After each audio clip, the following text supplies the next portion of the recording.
Aliados do ex-presidente Jair Bolsonaro traçaram uma dupla estratégia de defesa contra a delação de Mauro Cid. A ideia é argumentar que o ex-presidente acreditava que os presentes eram dele, que não houve golpe e que ele não precisava da carteira de vacinação para entrar nos Estados Unidos. Além disso, o ex-presidente deve comparar estas acusações com os anos de corrupção do PT e tentar vitimizar Bolsonaro como alvo de uma perseguição. Outra frente é questionar a delação de Cid como tendo sido feita sob pressão para sair da cadeia. Por isso, nós vamos chamar o nosso time aqui de analistas para a gente entender um pouco mais sobre esta estratégia. Bem, ali a gente estava enumerando, né, as diversas acusações, são apontamentos diferentes. Vou começar com a Jussara, pedindo abre alas, já que ela é nossa estreante aqui. Peço para as meninas um pouquinho mais de paciência. Jussara, quando a gente vê essas diversas estratégias... Eu que cubro futebol, eu entendo que às vezes quem tem muita estratégia não tem nenhuma. Porque é preciso defender muitos lados e você acaba ficando exposto. No esporte isso é muito evidente, a gente está falando de uma defesa que nem sempre é comparável. Mas é possível fazer também essa análise nesse cenário? Porque eu vou só contextualizar. Eu te pergunto isso porque recentemente a gente viu o advogado de Mauro Cid dizendo não falará de Bolsonaro, mas fecha uma delação e que vai ter que falar de Bolsonaro. Agora ele não tem opção de ficar calado. Por favor. Adorei a comparação com o futebol. Eu acho que é bem por aí mesmo. Até pouco tempo atrás, ali, o ex-presidente Jair Bolsonaro não acreditava que o Cid ia fazer uma delação.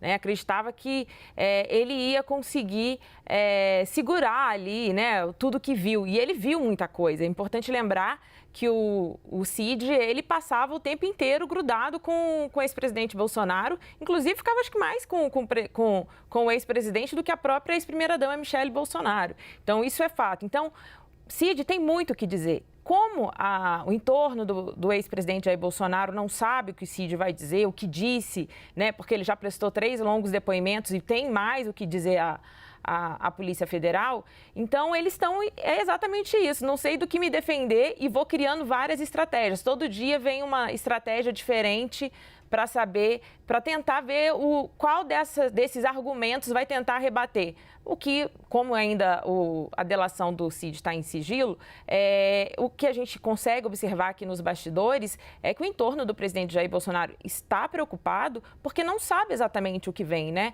O Cid tinha muito a dizer, não apenas no caso das joias, sobre as vacinas, sobre a trama que culminou ali nos atos golpistas de 8 de janeiro. Então, nesse sentido, eu acho que só a comparação com o futebol é uma excelente referência.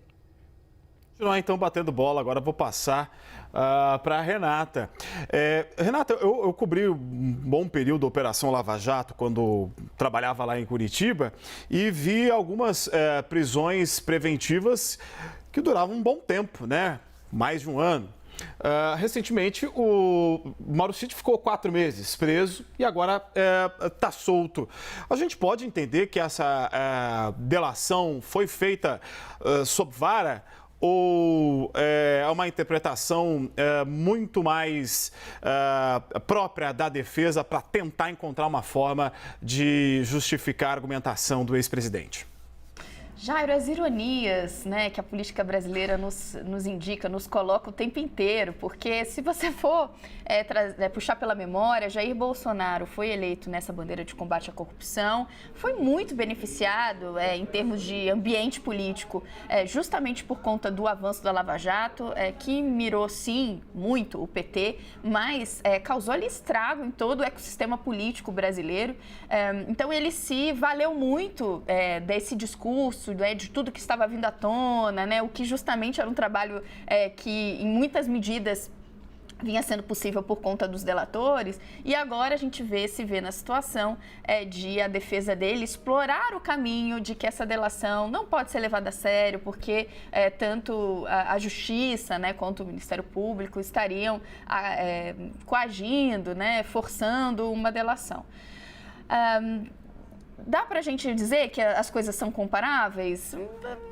Não parece que não, mas se a gente for mesmo considerar que há de se criticar um expediente no qual alguém só é libertado de uma prisão preventiva após firmar uma delação, aí nós teríamos pontos de contato. Eu queria muito seguir nessa toada de uma metáfora futebolística, mas eu não estou conseguindo. Talvez o Leandro seja mais feliz Olha nisso. A responsabilidade. Eu vou talvez... não, acho que eu consigo fazer uma coisa. Eu, como vocês sabem, sou tricolor, torcedora do Fluminense. Nesse caso, eu só consigo pensar que para sair dessa enrascada, só o advogado do Fluminense... Ai, meu Deus, meu time vai me matar! Vou devolver! Isso que é torcedor, hein? Não. A gente não perde a piada nunca, né? Para quem não sabe, tem a famosa piada do advogado do Fluminense, foi que conseguiu resgatar o time da terceira divisão, né? Depois de um período... O que não é verdade, isso aqui é só brincadeira, Jair, não é para você levar a coisa a sério, não. Você avalia dessa forma também, Leandro? Você acha que é preciso um toque quase que mágico de um advogado para livrar o ex-presidente e os demais acusados nessa situação, uma vez que a gente tem, dentro desse processo, pelo menos pelo que a gente tem visto, um vasto conjunto probatório, né? Que variam desde cartões de vacinação até joias devolvidas. É uma situação de pressão, né? Aí vou ficar na metáfora futebolística também e até vou citar o Fluminense da Renata Agostini, né? No seguinte sentido, é como se a bola, o controle da posse de bola, né, no ataque, tivesse todo na mão dos investigadores, da Polícia Federal, do Ministério Público Federal.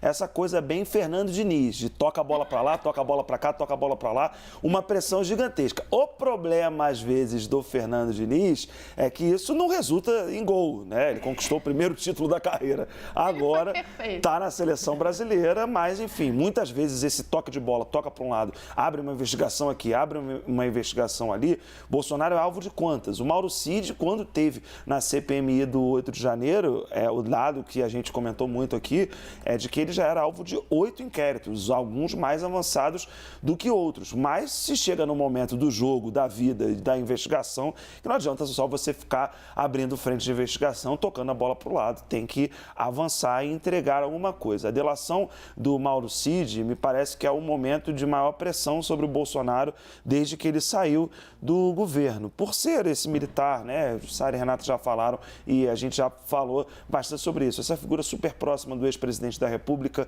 com acesso aos altos níveis da caserna, por ser um representante do militarismo, a encarnação do militarismo dentro do governo Bolsonaro, por ter um pai general, tudo isso gera uma pressão grande sobre o ex-presidente da República, que de fato, né, todo mundo dizia ali do entorno do Bolsonaro que não se preocupava com a delação do Mauro Cid, inclusive os militares, né? Coisa de 2 semanas eu trouxe aqui a avaliação dos grupos dos Forças Especiais, que são uma espécie ali de tropa de elite do Exército, que estavam nos grupos de zap deles, dizendo que o Mauro Cid deveria resistir, que já passou por provações maiores e que não tinha nada que delatar.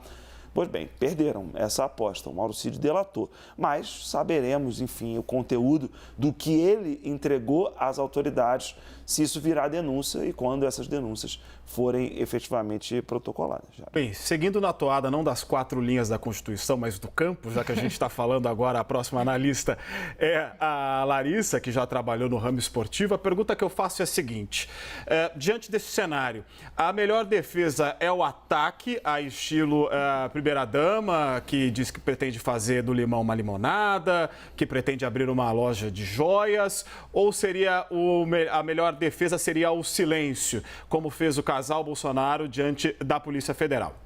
Colocaram muito meia nesse time, né? Esqueceram de deixar uns volantes mais para trás, né? Pelo menos é isso que está aparecendo agora. O que acontece? Tem sido, sim, a estratégia de defesa o ataque. Seja na perseguição política, que a gente escuta há muito tempo, ou seja numa tentativa de dizer que aquilo seria mentira, que estão trazendo informações que não pertenceriam a ele. Mas esse é o discurso público, é o discurso ali na coletiva de imprensa. Nos bastidores, ali, né, na beira do gramado, há um temor, sim, de que isso isso possa acabar virando muito maior do que se imaginava. A gente escuta, a gente conversa com pessoas do PL todos os dias, com alguns parlamentares, com o entorno do bolsonarismo, de que há um temor até que ponto isso pode aumentar. E sempre me relatam isso, que às vezes ficam pensando, já foi o escândalo das joias, está tudo ali naquela operação da Polícia Federal do último, acho que 11 de agosto, se eu não estiver errada. Mas que o que se preocupa é o que está por vir. E, em especial, se vai, de fato, trazer outras informações de outros braços das investigações, em especial da questão do golpe de Estado. E aí, nisso, pode aparecer outros personagens. E aí a gente já joga a preocupação para o Exército também. É muito cercado, até como vocês pontuavam, Mauro Cid é filho de militar, sempre trabalhou ali no Exército, então o ciclo dele, familiar, de amigos, é um ciclo de militares. Isso significa que as pessoas que ele sempre conviveu foram militares. Militares, alguns da reserva, outros não. Que muitos amigos próximos que podem ter informações ou terem participado de qualquer tipo de esquema, podem ser pessoas do Exército. E essa é uma preocupação na imagem das Forças Armadas. Eles até torcem, para que sejam somente militares da reserva, para que não se aumente ainda mais o problema, essa crise, ao colocar militares da ativa no meio de mais um escândalo.